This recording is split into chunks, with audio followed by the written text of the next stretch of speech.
మూసీ పరివాహక ప్రాంతంలో ఉన్న ఎవరైతే నివసిస్తున్నారో తమరి ద్వారా రాష్ట్ర ప్రభుత్వం ఇస్తున్న మాట, ఎవరిని నిరాశ్రయులను చెయ్యము, పునరావాసం కల్పిస్తాము. నిరాశ్రయులను చేసి వీధిలో పడేయడం వేరు, అభివృద్ధిలో భాగంగా నష్టపోతున్న వాళ్ళకు పునరావాసం కల్పించడం వేరు. రాష్ట్ర ప్రభుత్వం ప్రతి ఒక్కరికి పునరావాసం కల్పిస్తుంది, మెరుగైన జీవన విధానానికి అవసరమైన ప్రమాణాలను పెంచుతుంది, విద్య వైద్యాన్ని అందిస్తుంది, మహిళా సంఘాలకు వ్యాపారం చేసుకోవడానికి అవసరమైన ఆర్థిక సహాయాన్ని అందిస్తుంది. ఎవరిని కూడా నిరాశ్రయులను చెయ్యము. తమరి ద్వారా ఆ నిర్వాసితులని వీళ్ళు ఏదైతే వాళ్ళని ఉసిగొల్పుతున్నారో వాళ్ళకి నేను మాటిస్తున్నా అధ్యక్ష, ఏ ఒక్కరికి కూడా నష్టం చెయ్యము.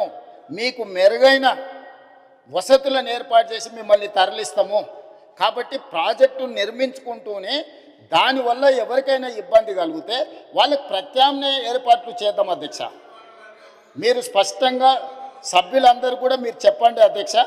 నేను మీ ద్వారా మూసీ పరివాహక ప్రాంతంలో నివసిస్తున్న పేదలకు నేను అష్యూర్ చేస్తున్నా, నేను అసెర్టైన్ చేస్తున్నా, ఎవరు రాజకీయ ప్రయోజనాల కోసం మిమ్మల్ని ఉసిగొల్పాలన్నా, మీ భావోద్వేగాలను స్వార్థ ప్రయోజనాలకు వాడుకోవాలనుకుంటే వాళ్ళ ఉచ్చులో పడకండి.